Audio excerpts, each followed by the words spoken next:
Would you say you're happy with where you are in life? Or do you feel there is a need to change something? Or are you just living on autopilot, where you have no time to feel at all? Well, we all know what we are capable of, but do we act on it?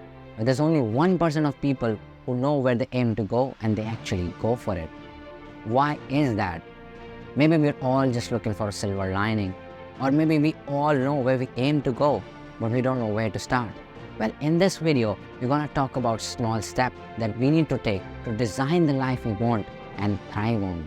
Well, step 1 is self-reflection.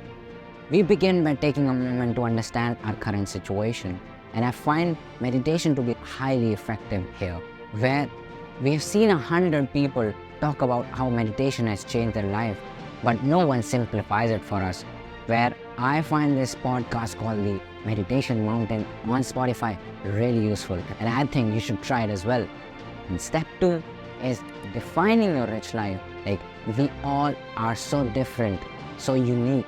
Everyone has different goals, so everyone's rich life is going to be different, and you get to decide what your rich life looks like. For some people, it could be being in the best shape possible. For others, it may be financial prosperity. For some others, it may just be fulfilling relationships. So you get to decide the rich life you want to have. And I feel like we live in this age where everyone's influenced by social media. Every other friend of ours is going on a vacation or living the best life possible, and we get so much influence. But understanding your uniqueness is going to help you set your goals differently, and that's what you need to move towards. Now, step 3 is defining SMART goals. When setting goals, being true and aware of your existing situation is really helpful. Breaking down your aspirations into specific, measurable, and time-bound goals is really essential. This not only gives you the clarity, but also creates a roadmap for your success, which you can always look back upon and see how far you have come. Also remember, if your goals don't challenge you, they're never gonna change you. And after all goals without a deadline are just dreams. Now, step 4 is identifying obstacles.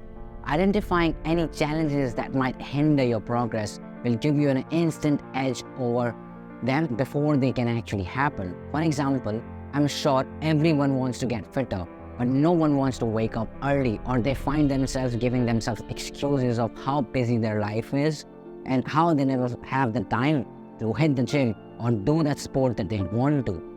Well, I'll give you a solution. Let's say you want to be fitter, but you don't have the time.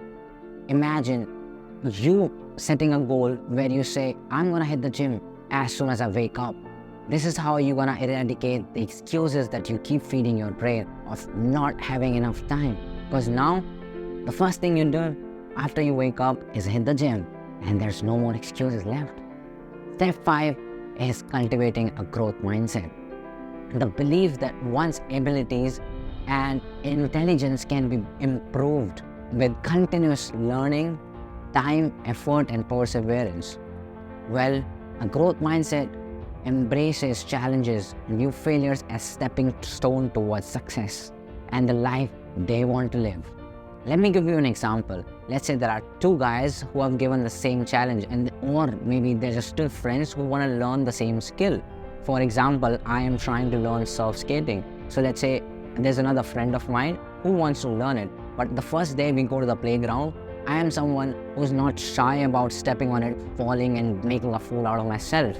But the other person sees that, okay, people are going to watch me, and he hesitates. He not gets the chance to step onto it, but he's also hindering himself into improvement. Whereas me, who doesn't mind making a fool out of himself and sees challenges as the stepping stones, I'm going to get on it. I may fall 100 times, but with the repetition and with the eagerness and curiosity to learn the skill, I'm going to keep doing it. Eventually, after a week, I would have learned, because I would have fallen 100 more times than my friend who was afraid to get on it, step on it in the first go.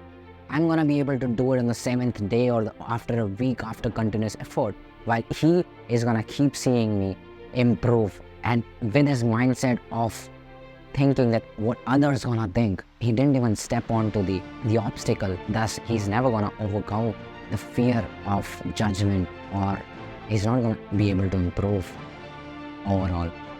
So that's what I feel like is very important. Not caring what others think and just going for what your intuition says. Remember, designing your rich life is not just a destination, it's a journey. Let's take the steps together and turn your aspirations into reality. If you're ready to design a life that resonates with you, hit the subscribe button and let's embark on this journey together.